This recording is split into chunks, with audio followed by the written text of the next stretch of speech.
I'm Charles Feldman. And my name is Ela Edgar, and we're here for another episode of Trust on Purpose. Today we have an interesting topic. Of course, Charles and I were talking about the conversation before the conversation, and he and I have both bumped into situations like this in our years of experience coaching and working with teams. It really came to light in the last couple of weeks for me with a couple of teams that I'm working with. And there were very clear statements from leaders that I'm not doing enough for my team. And I'm thinking of one in particular, there is absolutely low trust. She shared that actually people are yelling and having loud arguments in the workplace. People are shutting down. Fine. If that's what you want, that's what I'll do. And so no dialogue. The collaboration is very low. And so she can see that her team is hurting and not functioning well. And her statement to me was, I'm not doing enough. Similarly, another leader in a sales organization where her team is not delivering on their accountability. So they're not meeting their numbers. They're not meeting the standards of output. And as I listened to her, my heart was just breaking because you could see how she was doing everything possible and it still wasn't working. And so it was this energy again of I'm not doing enough. So as I lay out that scenario, Charles, what comes to mind for you?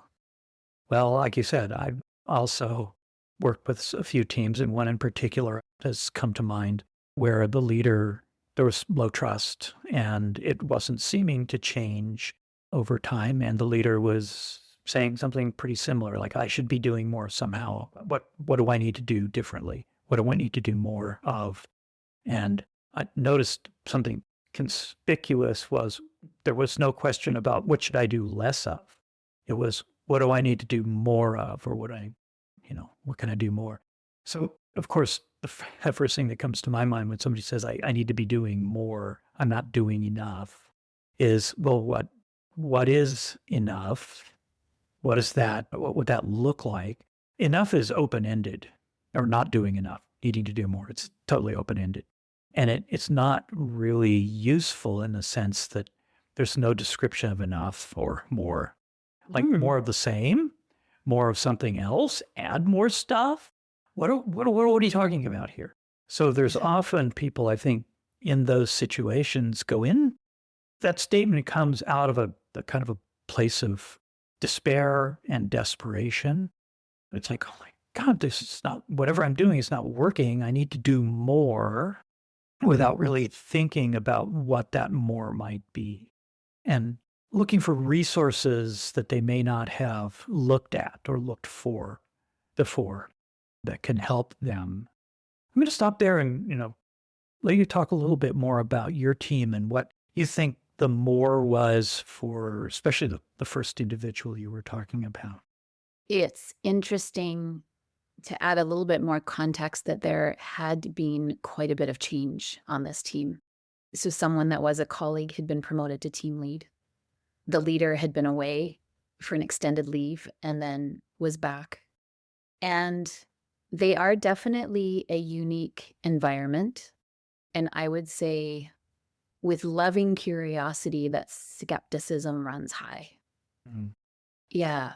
Could I ask, Yeah. what, in your assessment, what are they skeptical about, or who are they skeptical of? Each other, for sure.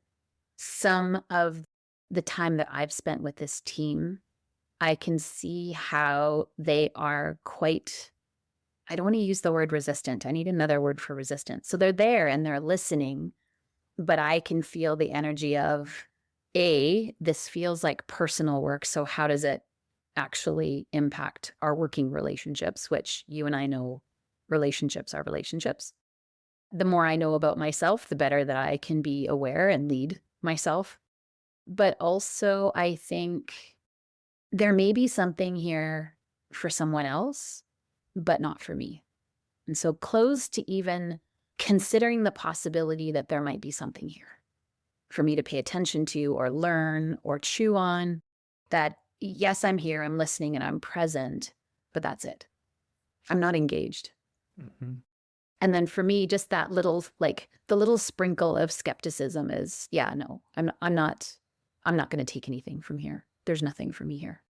Yeah.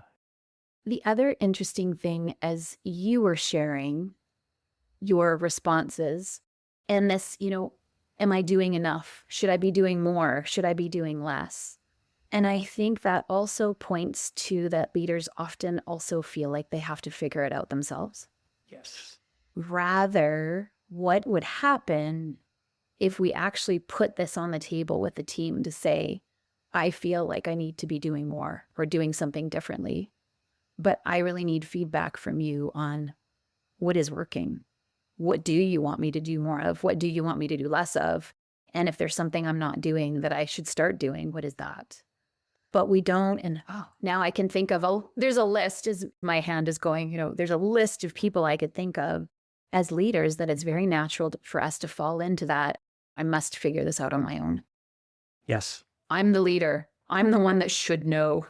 Yeah. Yeah. I think that's a cultural story in our business, Western business culture.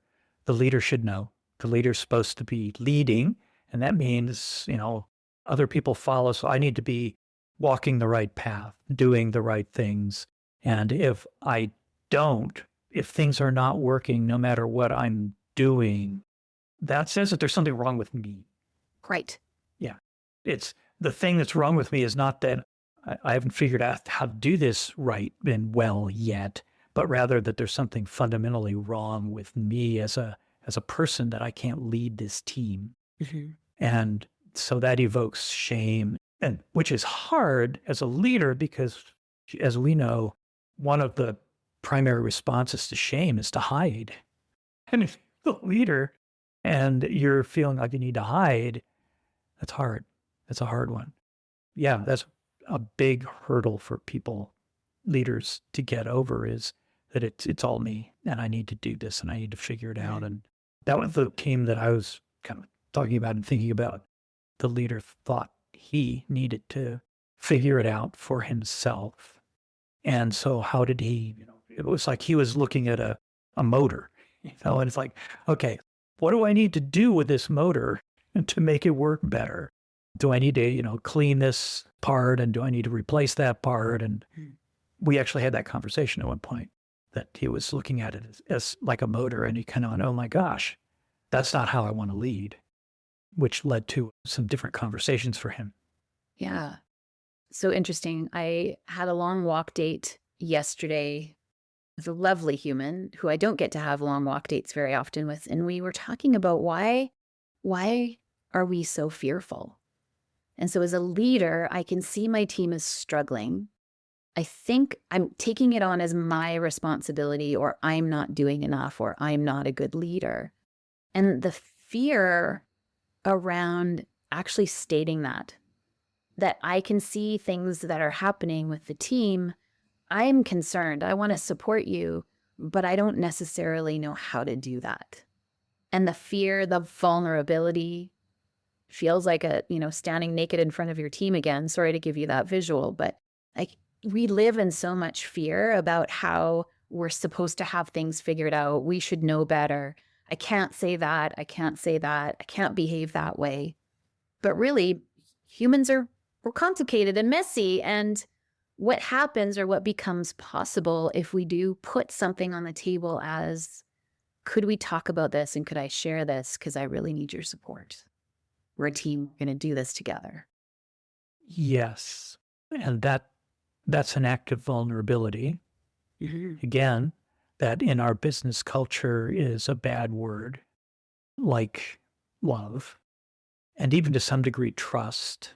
In some cases, we are conditioned to avoid vulnerability because that's weakness. So it's a weakness to say, I'm not sure what's happening is not really working, and I don't know quite how to change it. I need your help. That's a declaration that most leaders like you said, are afraid to make. Mhm. And they're afraid to make that declaration.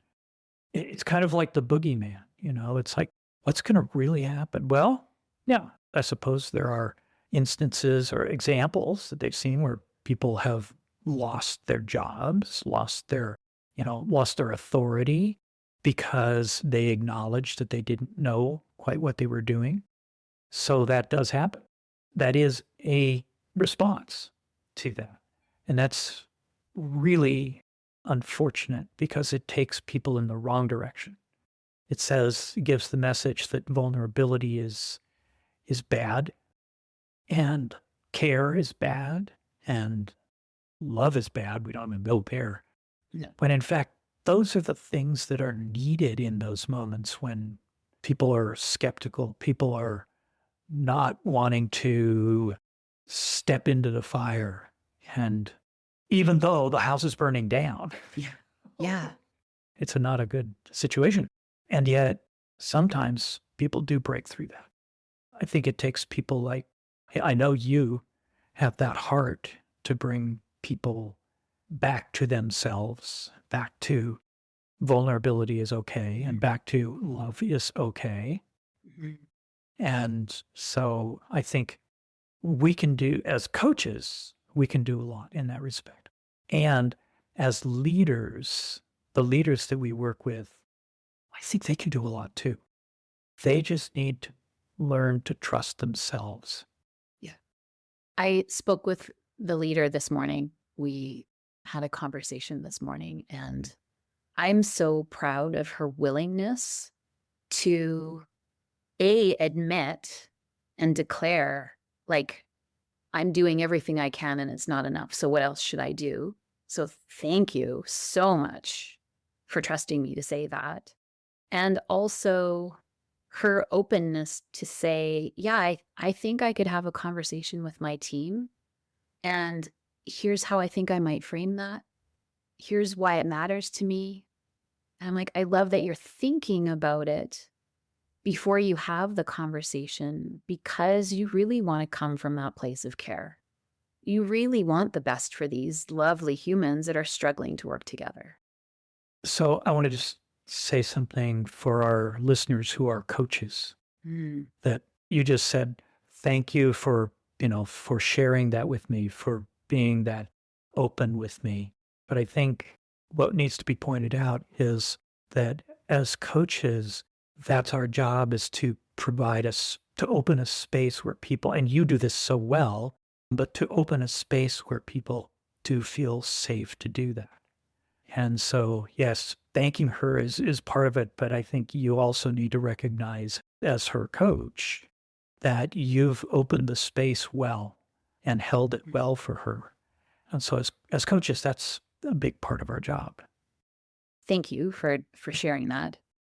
What I also see is more and more leaders that are willing to try a little bit, right? Maybe, and we're coming back to what is 1% that I could try to support my team? What might be different? And I'm thinking of a leader that he's so committed, has done weekly sessions with me for probably the last 2 months since the start of the year.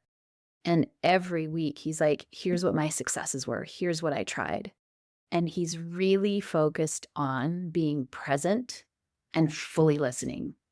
That's it. And thank you for sharing that with me.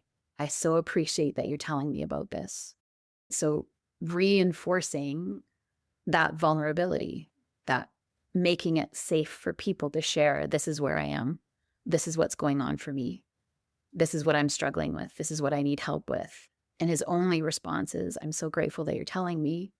Thank you for telling me. How can I help? And it doesn't have to be, in this lovely conversation with this lovely human yesterday, she said, that's the difference between learning and reading about something and putting it into action. And so if we truly want something to be different, there does need to be some sort of action.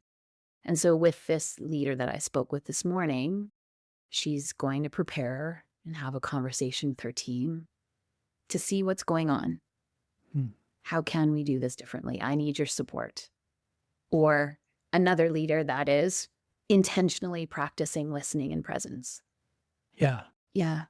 That's what it's about in coaching is finding those moments that where they figure out what's going to work for them and then take action. One thing to declare something and then the next thing they have to actually do it. Yeah. And sometimes it works the first time out. Sometimes it needs some refining, playing around with, but that's the hard part. That's the part where the messy part, the part where Brene Brown talks about it as, are you in the arena Yep. or not? Because that's what I think maybe when a leader says, I'm not doing enough, I need to do more. I think what they're really maybe expressing, but not doing is getting into the arena as a human being, as a full human being who is capable of vulnerability themselves, is capable of loving other human beings. And building on that analogy that Brene Brown uses, that there's a whole bunch of people sitting in the spectator seats that are throwing popcorn at you and hurling judgments and all sorts of stuff about what you should and shouldn't do, because boy, it's so easy to hurl those out. And we also need to look for the people that are there to support us, because there are people that are there to support us. This is an interesting concept that I think we also lose sight of, is we all have lots of people that want to support us, whether it's personally, professionally, both, but they often don't know what we need them to do. And so asking for, Charles, I'm struggling with this, or, I've bumped into something. I would sure love if I could have 15 minutes of your time to just thought partner with me on this. And so being clear about what support we need. And then I think the other piece in this arena analogy that I love that Brene Brown says is, if you are not also in the arena getting your ass kicked, then I am not interested in your opinions or your feedback. Period. Yes. Yeah. Because otherwise, what have you got to contribute? Nothing. Just a bunch of empty thoughts. Yep. And judgments and opinions that you haven't tested and tried yourself, because it's scary getting into the arena. Yeah. Yeah. There was a line I listened to. So for our listeners, Ela sent me a link to a podcast conversation, a Coaches Rising podcast conversation between Amy Elizabeth Fox and Jennifer Garvey Berger. Yep. It's just one of those amazing conversations. I love it. But there's one of the many lines that I wrote down as I was listening to it was that they're talking about love in the workplace, that you don't have to call it love. But one of the things that one of them said was that I support your well-being for the sake of your well-being. Yes. Yes. Not for the sake of what I can get out of it or what someone else might get out of it or what's going to do for the team or whatever. Straight up, it's about your well-being. And that's what I'm supporting. And that's what I think so many people crave, are looking for, and at the same time are terrified of. And when a leader can do that they can act in that way that lets people know that their well-being is in the leader's heart and mind, and not for any particular goal, but simply for their well-being. It changes it's like an alchemical change that happens. I have seen that happen in teams where a leader suddenly sort of wakes up and starts doing that, starts leading from that place, and everything else begins to change along with that. So I think that's really, listening to your story, thinking about the leader that I was thinking about, it's when leaders begin to do that, to really lead from a place of, I'm in this for your well-being. I support that fully. Of course, I'm also in it for my own well-being. And they don't conflict. That's the thing. There's enough of well-being to go around. Yes. There's no scarcity. Yeah. Yeah. So we'll share the link to this Yes. podcast between Amy and Jennifer. But I think one of the other things, and I can't remember if it was in their podcast or in more literature and research that I'm reading around love in the workplace, but we've also grown up to believe that love is scarce. and that you're lucky to find it. And this scarcity mentality is like, no, actually, there's an abundance of love if we choose that. And love can look very different when we're in romantic love or familial love or collegial love, right? But it is really this, I care about you as a human being. Yes. So I remember reading Jim Collins' Good to Great book. And in it, there's a little place where he's talking to the wife of one of the Good to Great leaders who was saying how her husband, her description of it is he loved the team that he led, the team that he worked with. He loved those people. And that was one of the first times that I'd heard or read in a book someplace or heard someone talk about love at that level. And it just, that's that love of who we are together as a team and what we do together as a team.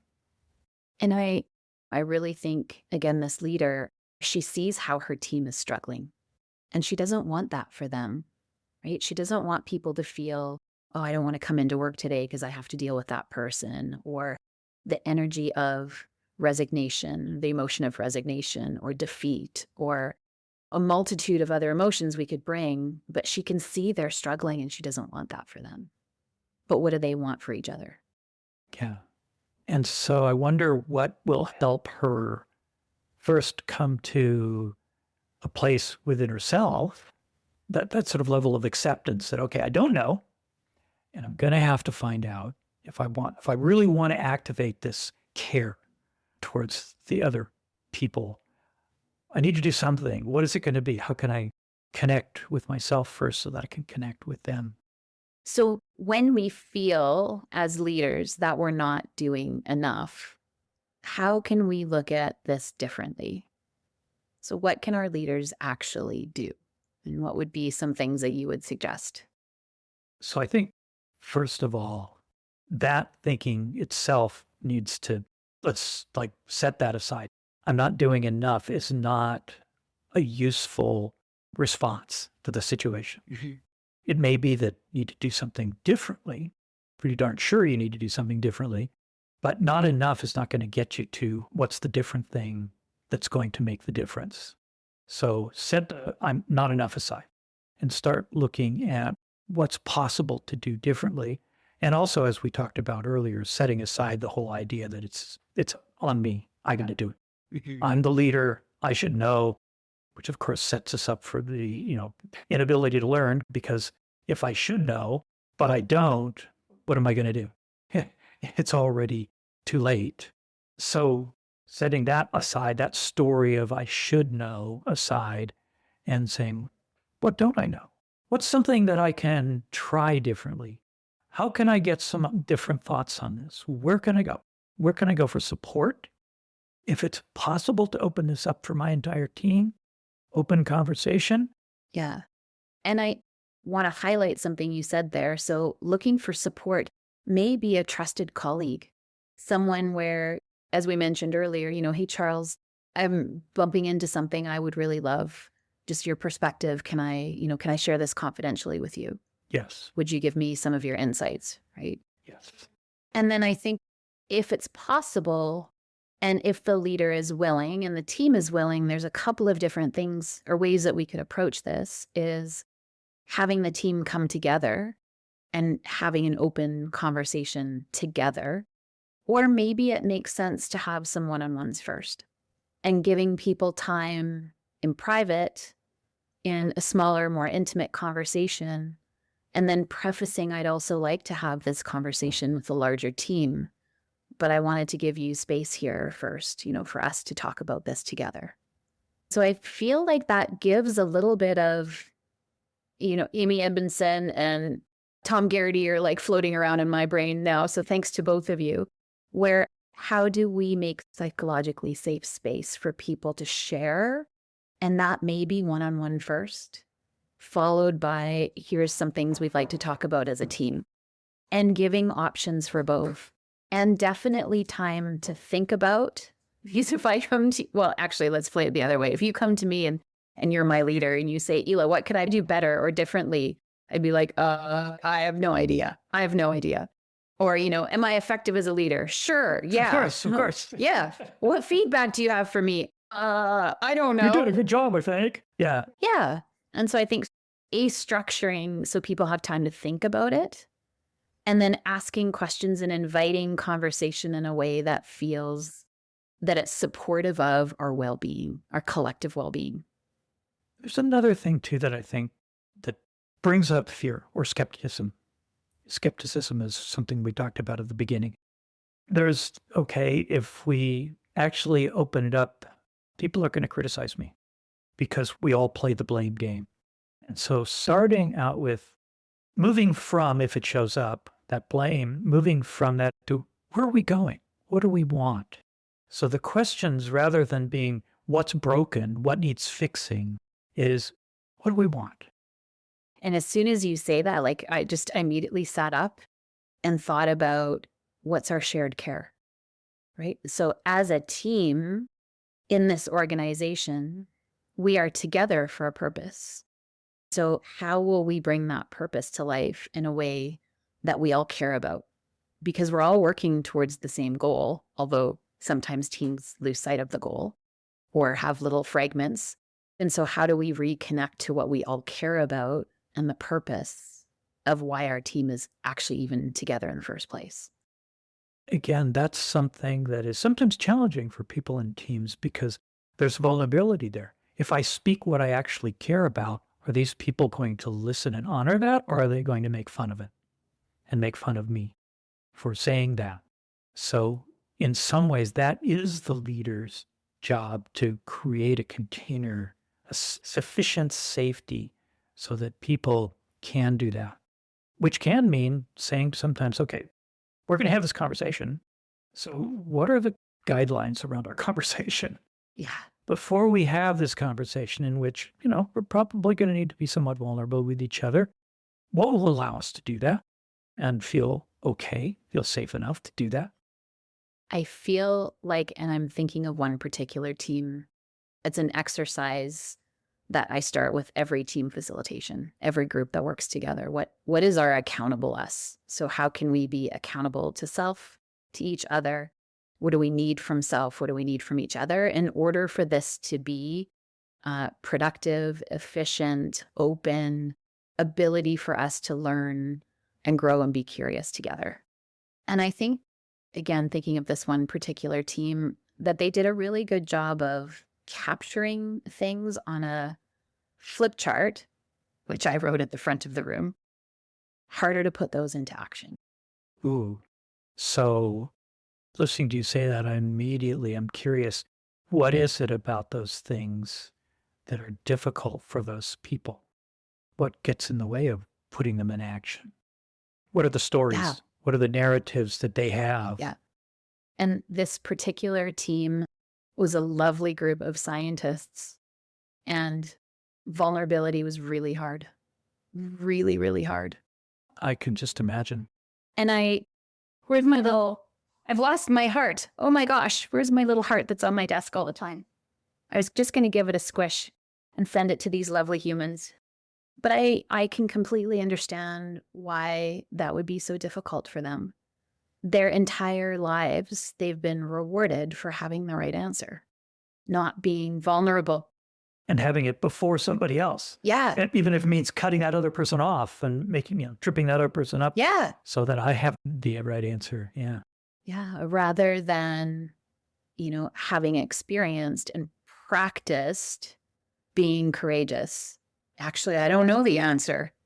I have some ideas, but I'm not sure what the right one is.